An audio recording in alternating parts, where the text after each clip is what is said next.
Well, the first thing I do is find out what the person personally is interested in.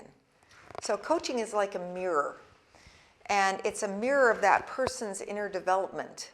And so it's a system of asking questions. I almost consider it like a palette for the painter. If I'm going to paint a painting, I need a wide-ranging palette. And coaching is assisting a person, mirror-like, to notice where they're going, what their intention or vision is, what their purpose is in being curious about their next step on a journey they're taking. Usually it's a journey in some creative area, exploratory area. It's a leadership development area often. It's a courage area. How do I get my motivation to do something of importance? And with all of that, we open up our ability to ask the perfect question that takes them to their next step.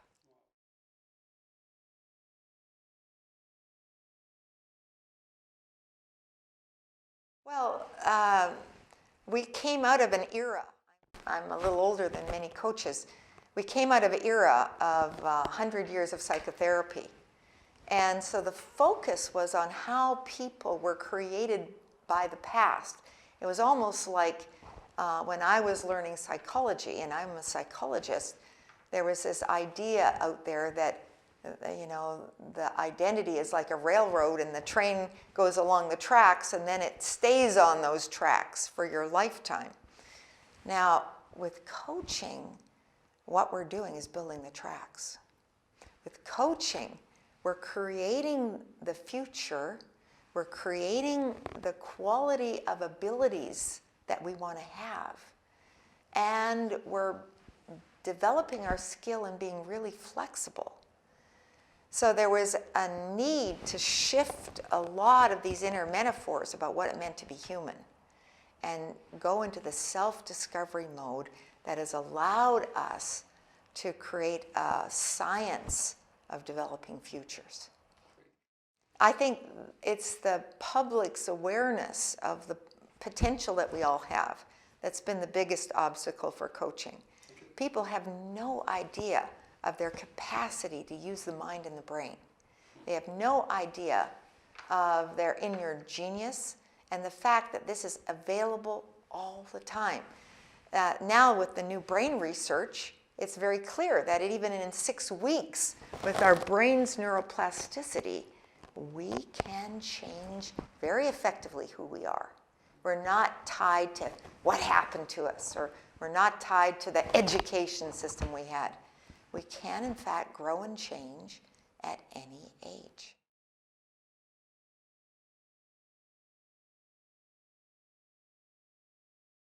The first competency is curiosity and real warm interest in your client. So the ability to drop all your aims for what you think that person should or must do and just be very interested in how they're going to get their result. So it's a competency in listening with interest and appreciation. It's a competency in then noticing how that person is beginning their own inner development and following and assisting them as they do that.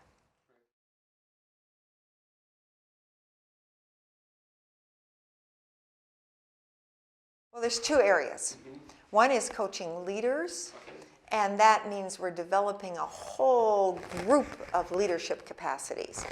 Of course, there's motivation and courage, but there's also the skill sets of systemic thinking, the ability to assist others to get motivated, the ability to really understand the key aspects of producing a result in perhaps an area of execution that's timed and requires finesse. So coaching is great for all of those. Secondly, there's the system itself. So we're coaching leaders, we're also coaching systems. And the systems have a phenomenal ability to, just like dominoes, develop the effective teams, effective, call them initiatives, effective best practices, effective mission, vision, and the strategy itself, right? Well, more than that, what the company is becoming as we use system coaching.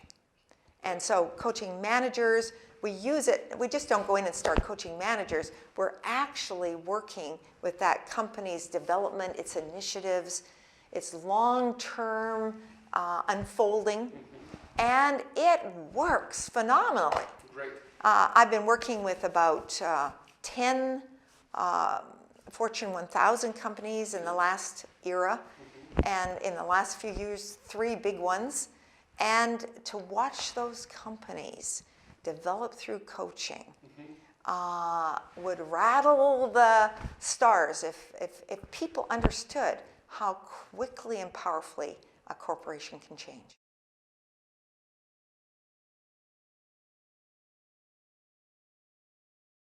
Well, the biggest area is implementation and execution. Okay.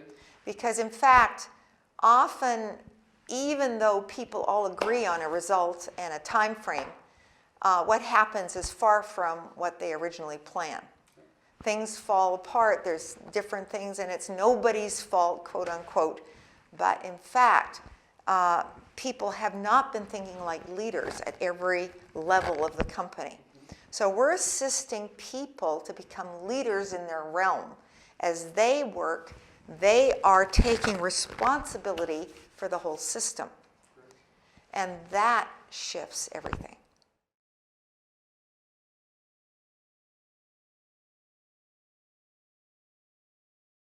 The development of coaching is kind of like new fields opening up at the very same time. So there's the inner heart of coaching, how it works, and then there's the discoveries of how to implement coaching in medicine, how to implement coaching in education, how to implement coaching in engineering, how to implement coaching in large system shifts, political coaching, family coaching.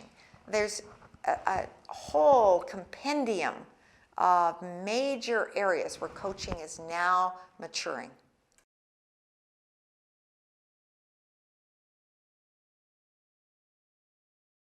Well, we're not only working with training coaches and, of course, doing coaching inside of companies. So our coaches work with their teams and projects inside companies and produce results as well as the trainings that we produce.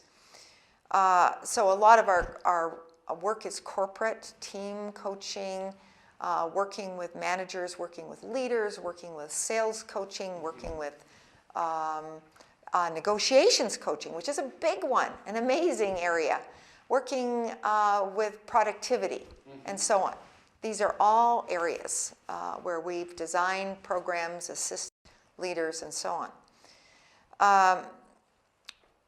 Through the years, and I don't know if this is relevant, our focus is developing more and more towards system change. So this is where coaching is going rapidly. We're in 45 countries, you know. Yeah.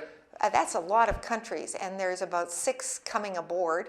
There's a lot going on where every area of the world, there's a kind of a silent revolution going on. And the world is full of all sorts of political changes, and the attention is totally on them. But inside the corporations, coaching is growing, growing, growing, growing. Inside the cultures, coaching is growing. And so there's this silent revolution where people are beginning to learn how to think much more powerfully, much more courageously, and much more truthfully for themselves.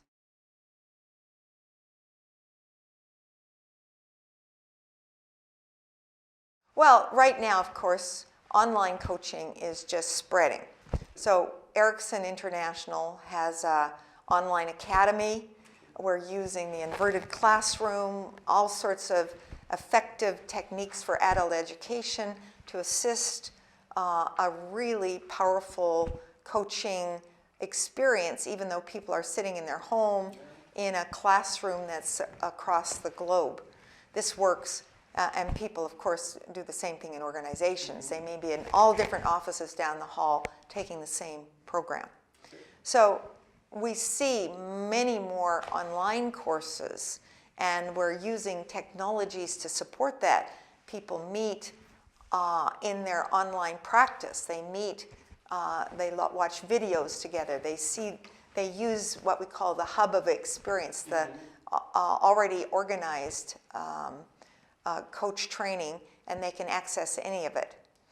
Now, this is true for all the different areas of coaching as well. So people get together in a collegial way. It doesn't matter where they're located, and the online classroom supports them. Well, every single session is different. And the coaches, for example, I'm just working with trainers today.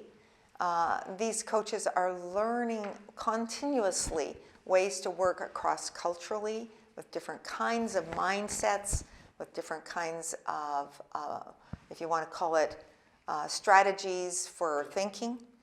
I can only see it becoming more flexible and more engaging for people.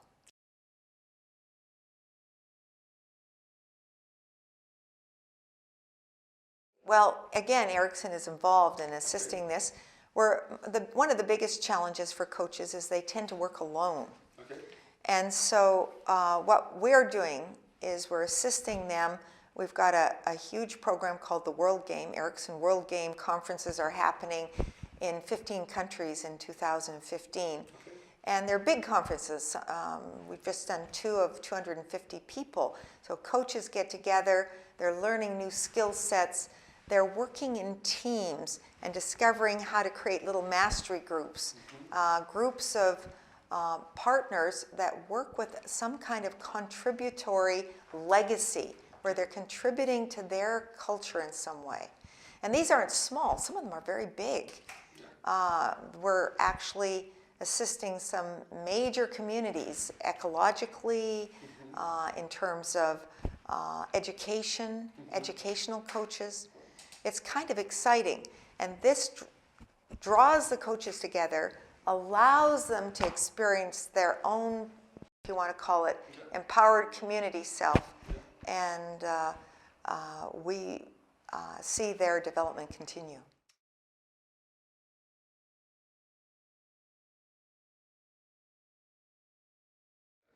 Okay, well, that's interesting. It's not a matter of tips. Okay.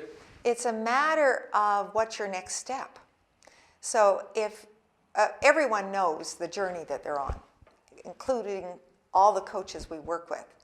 Where are you strong? Where are you weak? What can you strengthen? What's your next step?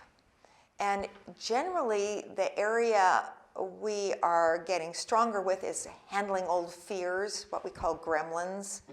The ancient ones are fear of dreaming, fear of failure, fear of upsetting people, fear of conflict. Coaches have been included in all the ways in which those old gremlin systems have settled into the lives of people. And so as coaches, we're learning how to step beyond our history as well. And this is where getting together with other people, working with mastery groups, working with vision assists a lot.